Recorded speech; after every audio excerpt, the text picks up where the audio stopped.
నమస్తే STV news కి స్వాగతం. నేను సుధా. బులెటిన్ ముందుగా హెడ్లైన్స్. ముంచుకొస్తున్న మెంతా తుఫాన్, వాతావరణ శాఖ హెచ్చరికల నేపథ్యంలో అప్రమత్తమైన రాష్ట్ర ప్రభుత్వం. గాజువాక ఆటోనగర్ రోడ్లో హత్య కేసును ఛేదించిన పోలీసులు. 2 నిందితులను అరెస్టు చేశామన్న క్రైమ్ డీసీపీ లతా మాధురి.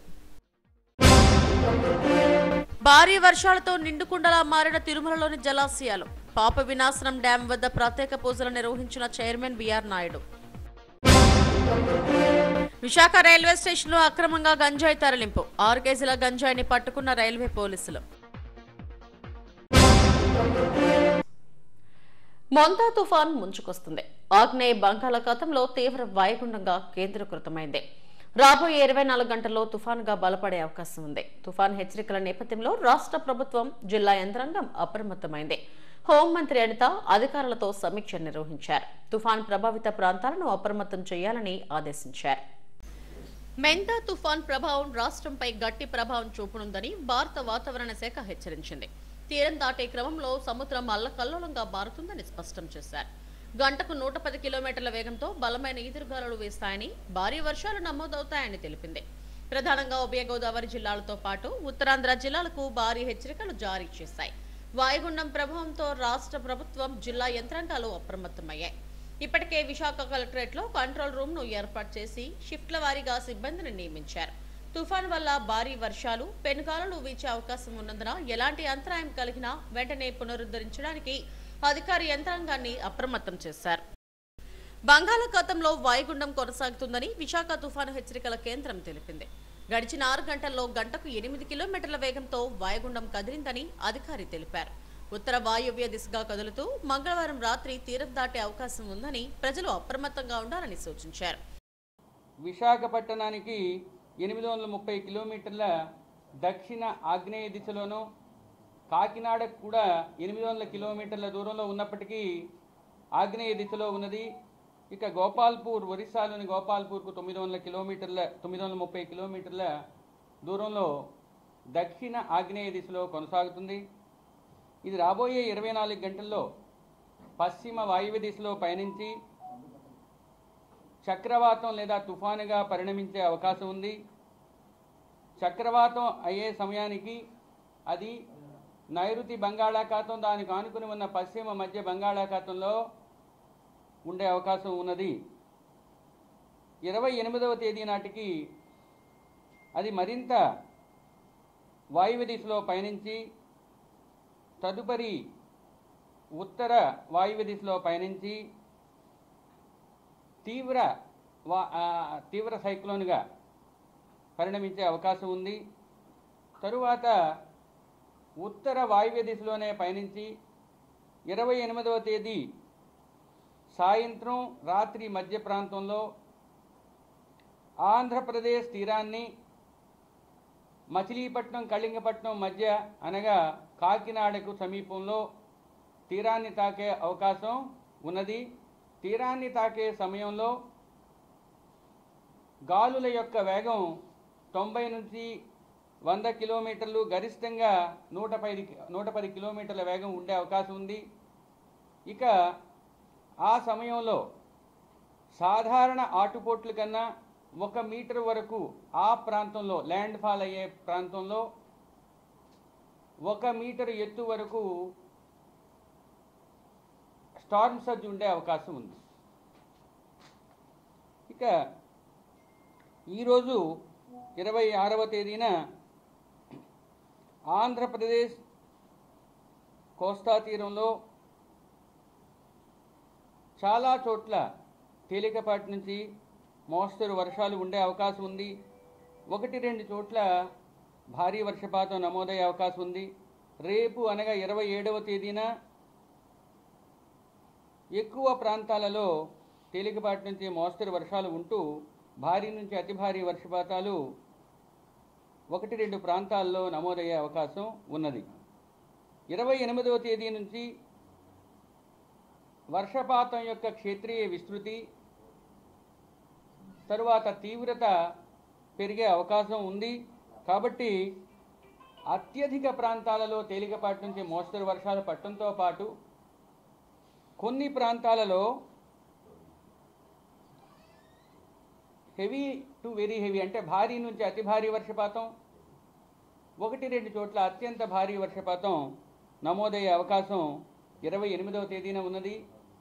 29వ తేదీన రాష్ట్రంలో పలు ప్రాంతాలలో తేలికపాటి నుంచి మోస్తరు వర్షపాతం ఉంటూ ఉత్తర కోస్తా జిల్లాల్లో 1-2 చోట్ల భారీ నుంచి అతి భారీ వర్షపాతం 29వ తేదీన నమోదయ్యే అవకాశం ఉన్నది. మెంతా తుఫాన్ ప్రభావం కోస్తా జిల్లాలపై ఉండే అవకాశం ఉందని వాతావరణ శాఖ హెచ్చరించిందని హోంమంత్రి అనిత తెలిపారు. గత 4 రోజులుగా సీఎం చంద్రబాబు అప్రమత్తం చేస్తున్నారని వెల్లడించారు. తుఫాన్ నేపథ్యంలో అప్రమత్తంపై విపత్తుల నిర్వహణ శాఖ అధికారులతో ఆమె సమీక్ష నిర్వహించారు. అన్ని శాఖల అధికారులు సమన్వయంతో పనిచేయాలని ఆదేశించారు. సాంకేతికతను వినియోగించుకుంటూ తుఫాన్ సహాయక చర్యలు చేపడతామని చెప్పారు. 6 ఎన్డీఆర్ఎఫ్ 13 ఎస్డీఆర్ఎఫ్ బృందాలను సిద్ధం చేస్తున్నట్టు తెలిపారు. కాకినాడ పరిధిలోని 6 మండలాలపై ప్రత్యేక దృష్టి పెట్టామని, అధికారులంతా అందుబాటులో ఉండాలని ఆదేశించామన్నారు. సో 27th నుంచి కూడా కొంచెం ఎక్కువగా రైన్స్ మ్యాక్సిమం పడడానికి ఆస్కారం ఉంది. ఓవరాల్గా స్టేట్ మొత్తం కూడా రైన్స్ ఉంటాయి. ఎస్పెషల్లీ కోస్టల్ డిస్ట్రిక్ట్స్ ఏదైతే ఉన్నాయో కోస్టల్ డిస్ట్రిక్ట్స్ అన్నింటిలోని కూడా దీని ఎఫెక్ట్ చాలా ఎక్కువగా ఉంటుంది. కాబట్టి ఇది ఇంచుమించుగా ఒక 100 kmph అంటే గాలి అంటే విండ్ కూడా ఇంచుమించుగా 100 kmphతో రావటం జరుగుతుందండి. కాబట్టి దీన్ని కొంచెం తీవ్రంగానే పరిగణించి దీన్ని కొంచెం సీరియస్గానే తీసుకొని స్టేట్ గవర్నమెంట్ ఆల్ హెచ్ఓడీస్కి కూడా ఇన్స్ట్రక్షన్స్ కూడా ఇవ్వడం జరిగింది. ఓవరాల్గా లాస్ట్ ఎక్స్పీరియన్సెస్ అంటే ఏదో ప్రిపేర్నెస్ తీసుకున్నామంటే అన్ని డిపార్ట్మెంట్స్ మేము ఇలా చేసాం అలా చేసామని చెప్పడం కాకుండా 4 రోజుల ముందు నుంచి కూడా పాస్ట్ ఎక్స్పీరియన్సెస్ ఏదైతే ఉన్నాయో అంటే ఇంచుమించుగా ఒక 100 km/h విండ్ వచ్చిన పొజిషన్స్లోని సైక్లోన్స్ మన స్టేట్లో హిట్ ఇచ్చినప్పుడు ఏ పారామీటర్స్లో ఎక్కువ డ్యామేజ్ జరిగింది, ఏ ఏరియాస్లో ఎక్కువ డ్యామేజ్ జరిగింది అంటే అంత కీన్ అబ్జర్వ్ చేసుకుని అప్పుడు సిచ్యువేషన్ని కూడా బేస్ చేసుకుని ప్రిపేర్నెస్ అనేది తీసుకోవడం జరిగిందండి. అంటే ఓవరాల్గా చూసుకుంటే లాస్ట్ మనకి హుద్ టైంలో 185 kmph నుంచి 200 kmph వరకు మనకి విండ్ పొజిషన్ ఉండేది. ఈ రోజు మనం చూసుకుంటే 100 kmph వరకు ఉంది. లాస్ట్ 2023లో జరిగిన ఒక సైక్లోన్ ఒకటి ఉంది, దాంట్లో మాత్రమే మనకి ఇంచుమించుగా 120-100 kmphతో విండ్ మనకు వచ్చింది. సో ఇప్పుడు అవన్నీ కూడా బ్యారేజ్ వేసుకొని వాటన్నిటినీ కూడా ఒక కేస్ స్టడీస్ కింద తీసుకొని ఫర్దర్గా ఎటువంటి ఇబ్బందులు రాకుండా చూసుకునే బాధ్యత గవర్నమెంట్ స్టేట్ గవర్నమెంట్ చాలా సీరియస్గా తీసుకున్నారు.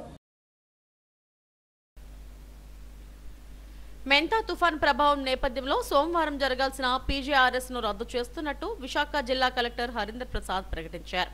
ఈ నెల 27, 28 తేదీల్లో అన్ని ప్రభుత్వ, ప్రైవేట్ విద్యా సంస్థలకు సెలవు ప్రకటించారు. గాజువాక ఆటనగర్ రోడ్లోని పార్క్ చేస్తున్న ట్రక్కులో మృతి చెందిన వ్యక్తి హత్య కేసును పోలీసులు ఛేదించారు. ఈ కేసులో 2 నిందితులను అదుపులోకి తీసుకున్నారు. కేసు వివరాలను క్రైమ్ డీసీపీ లతా మాత్రి మీడియాకు వెల్లడించారు. ఈ నెల 15న ఛత్తీస్గఢ్ కు చెందిన నజీబ్ హుస్సేన్ తన సోదరుడు మీరాజ్ హుస్సేన్ అనుమానాస్పద స్థితిలో మృతి చెందాడని గాజువాక పోలీస్ స్టేషన్లో ఫిర్యాదు చేశాడు. ఈ నెల 11న గాజువాక ఆటనగర్ రోడ్లోని రామ్ ఎంటర్ప్రైజెస్ ఎదుట పార్క్ చేసిన ట్రక్కులో మీరాజ్ హుస్సేన్ మృతదేహాన్ని పోలీసులు గుర్తించారు. సంఘటనా స్థలంలో ఉన్న రక్తపు మరకలు, లభించిన షర్ట్, ఇనుప రాడ్లు వంటి ఆధారాలతో హత్య అని పోలీసులు నిర్ధారించారు.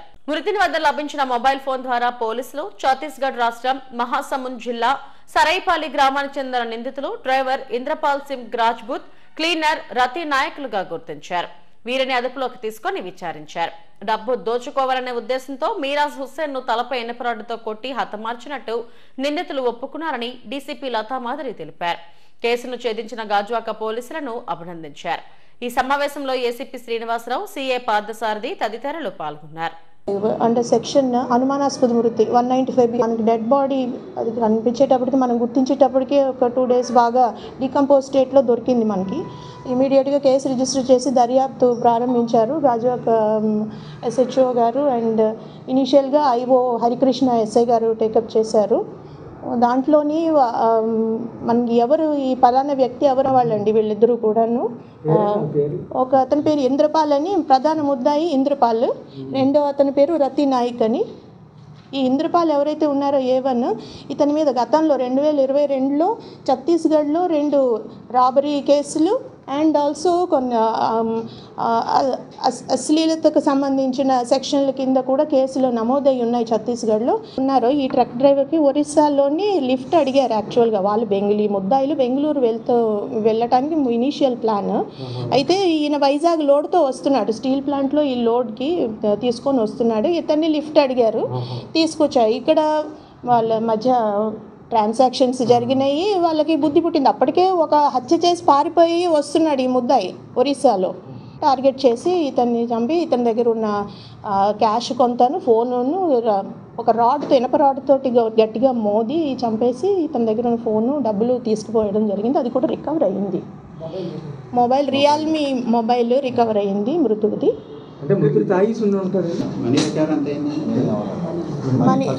మనీ ఖర్చు పెట్టేశారండి. యాక్చువల్గా పోయింది 7,000 తీసేశారు, బట్ ఖర్చు పెట్టేశారు. మనకి ఫోన్ రికవర్ అయ్యింది.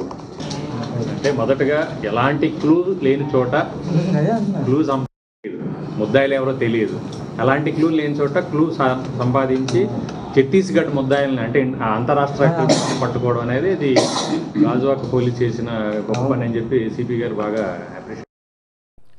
తిరుమలలో జలాశయాలు 95% నిండటం శుభ పరిణామమని టీటీడీ చైర్మన్ బిఆర్ నాయుడు అన్నారు. కొన్ని రోజులుగా తిరుమలలో కురిసిన వర్షాలతో జలాశయాలు నిండుకుంటను తలపిస్తున్నాయి. నీటి నిల్వలు పూర్తి స్థాయికి చేరుకోవడంతో పాప వినాశనం డ్యాం వద్ద చైర్మన్ బిఆర్ నాయుడు ప్రత్యేక పూజలు నిర్వహించి గంగా హారతి సమర్పించారు. పాప వినాశనం, గోగర్భం డ్యాంలు పూర్తిగా నిండిపోవడంతో గేట్లు తెరిచి నీటిని దిగువకు విడుదల చేస్తున్నామని తెలిపారు. భక్తుల అవసరాల కోసం తిరుమలలో 50 లక్షల గ్యాలన్ల నీరు అవసరం అవుతుండగా 250 రోజుల నీటి అవసరాలకు సరిపడా నిల్వలు అందుబాటులో ఉన్నాయని చెప్పారు. టీటీడీ చరిత్రలో రికార్డు స్థాయిలో తొలిసారి ఈ ఏడాది భారీ విరాళాలు వచ్చాయని వెల్లడించారు. గడిచిన 11 నెలల కాలంలో టీటీడీ ట్రస్టులకు 918 కోట్లు విరాళాలు అందినట్టు తెలిపారు. ఈ కార్యక్రమంలో టీటీడీ చీఫ్ ఇంజనీర్ సత్యనారాయణ, ఈఈలు సుబ్రహ్మణ్యం, శ్రీనివాసరావు, సుధాకర్ తదితరులు పాల్గొన్నారు.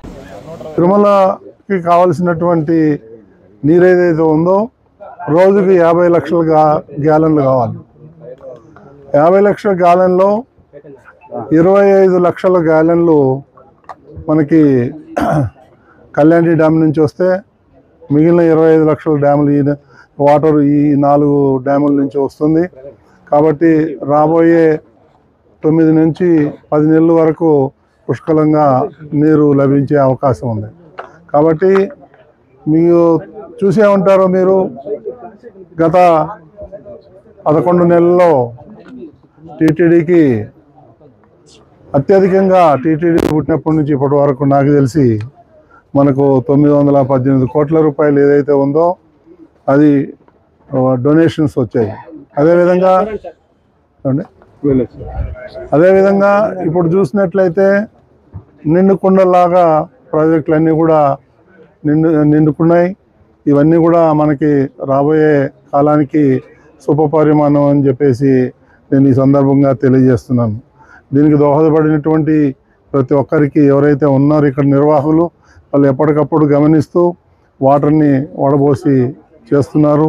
ఈ ఇంజనీర్లందరికీ కూడా వాళ్ళందరూ కూడా. విశాఖ రైల్వే స్టేషన్ మొదటి ప్లాట్ఫామ్ పై అక్రమంగా తరలించేందుకు సిద్ధంగా ఉంచిన గంజాయిని రైల్వే పోలీసులు పట్టుకున్నారు. 6 కేజీల గంజాయితో పాటు portable printer, laptop, electronic weighing machine, electronic gadgets ను స్వాధీనం చేసుకున్నారు. మధ్యప్రదేశ్కు చెందిన లక్ష్మీ కుస్వాకు గంజాయిని అందించేందుకు అనుమానాస్పదంగా ప్లాట్ఫామ్ పై తిరుగుతుండగా నందమూరి స్వప్న, కర్రి శ్రీనులను అదుపులోకి తీసుకున్నారు. వీరి వద్ద ఉన్న బ్యాగులను తనిఖీలు చేయగా అందులో 6 కేజీల గంజాయిని గుర్తించారు. ఎస్ఐ ఎస్కే బారిక్ ఆదేశాలతో సిబ్బంది తనిఖీలు నిర్వహించి గంజాయిని స్వాధీనం చేసుకున్నారు. గంజాయి తరలిస్తున్న 2 అదుపులోకి తీసుకుని విచారణిస్తున్నట్టు ఆర్పీఎఫ్ అధికారులు తెలిపారు.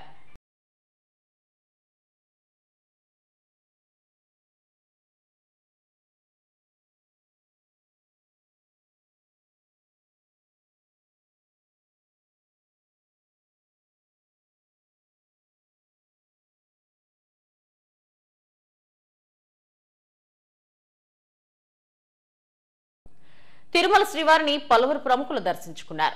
Central board of direct taxes chairman Ravi Agarwal, మంత్రి నాదెండ్ల మనోహర్, సినీ హీరో సుధీర్ బాబు, నటి సురేఖవాణి, దర్శకుడు వేణులు వేర్వేరుగా శ్రీవారి సేవలో పాల్గొన్నారు. ఆలయ అధికారులు స్వాగతం పలికి దర్శన ఏర్పాట్లు చేశారు. దర్శనం అనంతరం ఆలయం వెలుపల సుధీర్, దర్శకుడు వేణులు మీడియాతో మాట్లాడారు. శ్రీవారిని దర్శించుకోవడం ఎంతో ఆనందంగా ఉందని అన్నారు. జఠాధర చిత్రం నవంబర్ 7న విడుదల కానున్న నేపథ్యంలో శ్రీవారి ఆశీస్సుల కోసం వచ్చానని హీరో సుధీర్ బాబు తెలిపారు. త్వరలో ఎల్లమ్మ అనే చిత్రాన్ని తెరకెక్కించబోతున్నానని దర్శకుడు వేణు తెలిపారు.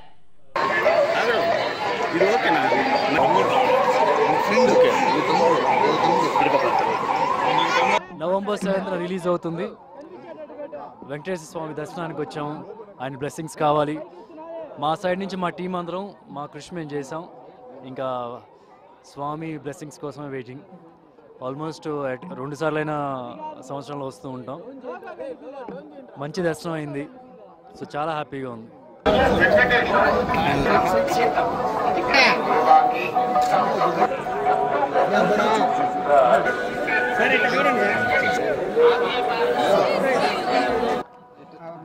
అందరు నమస్కారం అండి. అందరికీ తెలుసు, రెగ్యులర్గా వస్తుంటాను స్వామివారి దర్శనానికి.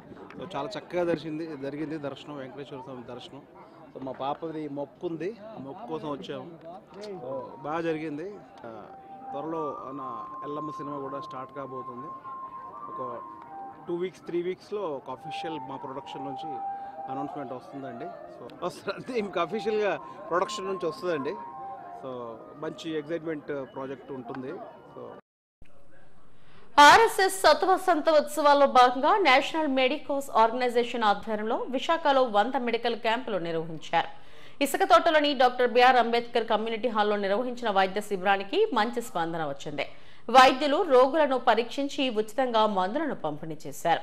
నేషనల్ మెడికోస్ ఆర్గనైజేషన్ ఆధ్వర్యంలో విరివిగా ఉచిత వైద్య శిబిరాలు నిర్వహిస్తారని ఆర్ఎస్ఎస్ ప్రతినిధి సన్యాసరావు, రిటైర్డ్ సిఐ సోమేశ్వరరావులు తెలిపారు.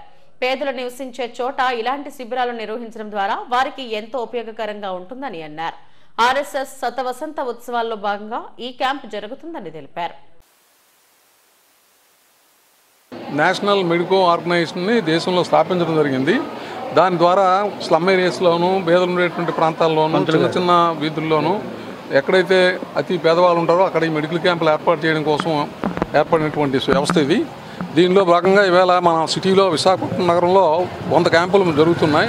ఈ 100లో ఈ ప్రాంతంలో ముఖ్యంగా 3 క్యాంపులు దుర్గానగరు, చాకల వీధి, ఇక్కడ అంబేద్కర్ నగర్ ఏరియాలో జరుగుతుంది. ఇక్కడ ఏంటంటే ఈ క్యాంపుకి సుమారుగా 80 డాక్టర్ని తీసుకురావడం జరిగింది. మందులు కూడా ఉచితంగా ఇస్తున్నారు. దీన్ని ఏదైతే ఈ క్యాంపుని ఇక్కడ ఉన్నటువంటి ప్రజలందరూ ఉపయోగించుకుంటున్నారు. ప్రస్తుతం మెడికల్ క్యాంప్ ఒకటి రన్ అవుతుంది. ఇక్కడ అనేకమైన డాక్టర్స్, స్పెషలిస్టులు వచ్చి వారికి డయాగ్నోస్ చేసి కావాల్సిన మందులు కూడా ఉచితంగా ఇవ్వడం జరుగుతుంది. ఈ క్యాంప్ అందరూ కూడా ఉపయోగించుకోవాల్సిందిగా కోరడం. హార్ట్కు సంబంధించింది, బ్రెయిన్స్కి సంబంధించింది, తర్వాత రక్త పరీక్షలు, బీపీ మొదలైన అన్నీ చూస్తున్నారు. మెడిసిన్స్ కూడా ఫ్రీగా ఇస్తున్నారు. ఇది ఆర్ఎస్ఎస్ చేస్తున్న గొప్ప కార్యక్రమం. నిజంగా ఒక పేదవాళ్ళకి ఇంత చక్కని కార్యక్రమం చేస్తుందంటే ఆర్ఎస్ఎస్ చాలా అద్భుతమైన కార్యక్రమం. మరి ఇక్కడ ఉన్న ఈ సన్యాసి నాయుడు గారు, ప్రెసిడెంట్ టీము, అంబేద్కర్ సేవా సంఘం టీము, మొత్తం వీళ్ళందరూ కూడా చాలా చక్కగా సహకరిస్తూ, వైద్య సిబ్బందికి సహకరిస్తూ, మాకు కూడా సహకరిస్తూ, వచ్చిన పేషెంట్లందరికీ కూడా చక్కని కార్యక్రమంగా ఒక లైన్లో పెడుతూ అందరికీ కూడా చక్కని వైద్యం అందిస్తున్నారు. Very good, thank you. RSS శతాబ్ది ఉత్సవాల్లో భాగంగా సేవాభారతి, నేషనల్ మెడికోస్ ఆర్గనైజేషన్ల ఆధ్వర్యంలో ఉచిత వైద్య శిబిరాలు నిర్వహించారు. దీంట్లో భాగంగా మాధవదార నగర్ పరిధిలోని Srinivas Nagar, Kaprada, Muralinagar, Ambedkar colony, Lakshminagar, F block community హాల్లో వైద్య శిబిరాలు నిర్వహించారు. బీపీ, షుగర్, చర్మ సంబంధిత పరీక్షలతో పాటు పలు తనిఖీలను వైద్యులు నిర్వహించారు. ఉచితంగా మందులను పంపిణీ చేశారు. సమాజ సేవ మన ధర్మం, కలిసి ఆరోగ్యకరమైన సమాజాన్ని నిర్మిద్దామనే నినాదంతో ఉచిత వైద్య శిబిరాలు నిర్వహించారు. ఆయా ప్రాంతాల్లోని పేదలు వైద్య శిబిరాలను వినియోగించుకున్నారు. రోగులను పరీక్షించి మందులు పంపిణీ చేశారు. ఆర్ఎస్ఎస్ స్వయం సేవకులు ఈ కార్యక్రమాల్లో పాల్గొన్నారు.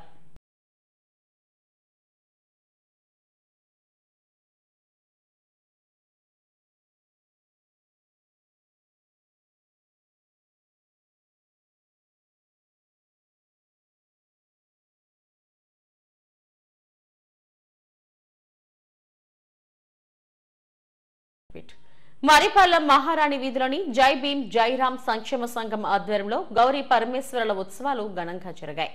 5 రోజుల పాటు జరిగిన ఉత్సవాల్లో పెద్ద ఎత్తున భక్తులు పాల్గొని అమ్మవారిని దర్శించుకుని పూజలు నిర్వహించారు. 1960 నుండి మరిపాలెం 7 గ్రామాల ప్రజల సహకారంతో గౌరమ్మ పండుగ అంగరంగ వైభవంగా నిర్వహిస్తున్నారు. ఉత్సవాల్లో భాగంగా పులివేషాలు, సాంస్కృతిక కార్యక్రమాలు, బిందెల డాన్సులు, తప్పెటగుళ్లు వంటి జానపద ప్రదర్శనలు ప్రత్యేక ఆకర్షణగా నిలిచాయి. తరతరాలుగా గౌరమ్మ పండుగను కుల మతాలకు అతీతంగా అందరం కలిసి ఘనంగా నిర్వహిస్తున్నామని సంఘం అధ్యక్షుడు గండ్యాడ చిన అప్పలరాజు, ప్రధాన కార్యదర్శి ప్రసాద్, కోశాధికారి శ్రీనివాసరావులు తెలిపారు. కోరిన కోరికలు తీర్చే కల్పవల్లి, గ్రామ దేవతగా గౌరమ్మను భక్తి శ్రద్ధలతో పూజిస్తామని చెప్పారు. ఈ కార్యక్రమంలో దివాకర్, అచ్యుతరావు, ఈతలపాక సుజాత, భాస్కర్, కాళ్ల ఆదిబాబు తదితరులు పాల్గొన్నారు.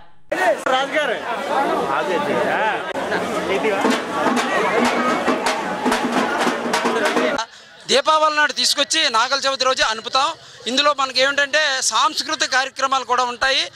ఏమిటంటే మనకి కోలాటము, తప్పిడిగుళ్ళు, బల్లవేషాలు, పులివేషాలు, సామగరడి, సేవాగరడి, ఇలా అనేక సాంస్కృతిక కార్యక్రమాలతో పాటు మా దినదినంగా అందరం కూడా కొన్ని విలవేల్పుగా మనం ఈ రోజున గౌరీమాతను కొలుచుకుంటూ ప్రతి ఒక్కరూ కూడా ఎంతో వాళ్ళ భక్తి శ్రద్ధలతో వాళ్ళు పూజలు చేసుకొని వాళ్ళు మొక్కులు తీర్చుకొని ఈ కార్యక్రమం అంతా కూడా ఐదు రోజులు, ఒక్కోసారి 6 రోజులు కూడా వస్తుంది. అన్ని రోజులు కూడా చక్కగా ఈ పండగ చేసుకొని అందరం కూడా అమ్మవారి కృపకి పాత్రులయ్యి అమ్మవారి ఆశీర్వాదంతో మేమందరం కూడా చక్కగా జరుపుకుంటున్నాం.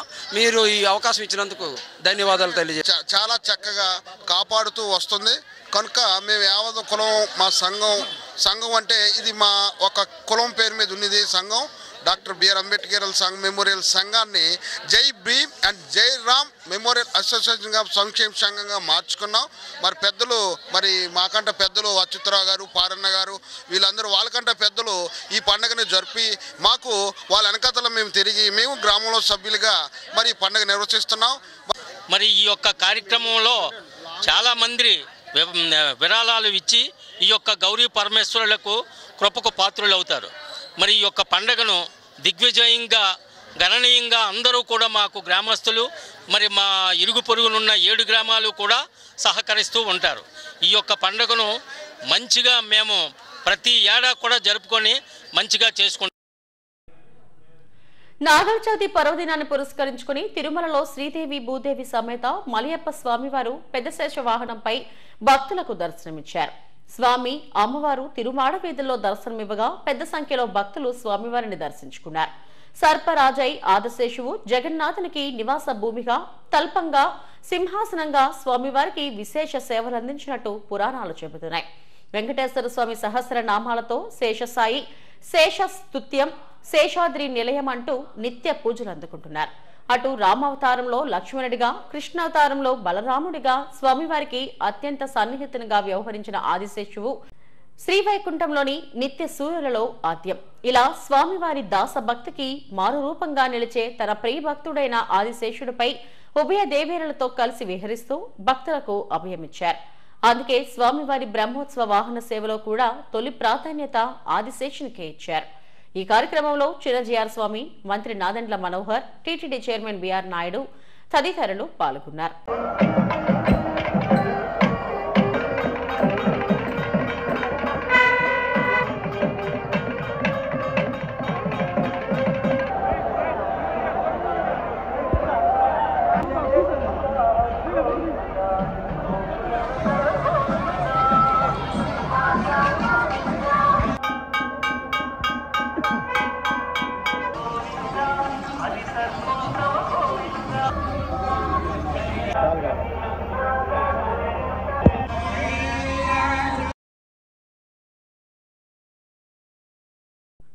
హెడ్లైన్స్ మరోసారి. ముంచుకొస్తున్న మెంతా తుఫాన్, వాతావరణ శాఖ హెచ్చరికల నేపథ్యంలో అప్రమత్తమైన రాష్ట్ర ప్రభుత్వం. గాజువాక ఆటోనగర్ రోడ్లో హత్య కేసును ఛేదించిన పోలీసులు, 2 నిందితులను అరెస్టు చేశామన్న క్రైమ్ డీసీపీ లతా మాధురి. భారీ వర్షాలతో నిండుకుండలా మారిన తిరుమలలోని జలాశయాలు, పాప వినాశనం డ్యాం వద్ద ప్రత్యేక పూజలు నిర్వహించిన chairman BR Naidu. Visakha railway స్టేషన్లో అక్రమంగా గంజాయి తరలింపు, 6 కేజీల గంజాయిని పట్టుకున్న రైల్వే పోలీసులు. ఇవి ఇప్పటివరకు నా బులెటిన్ అప్డేట్స్. నమస్తే.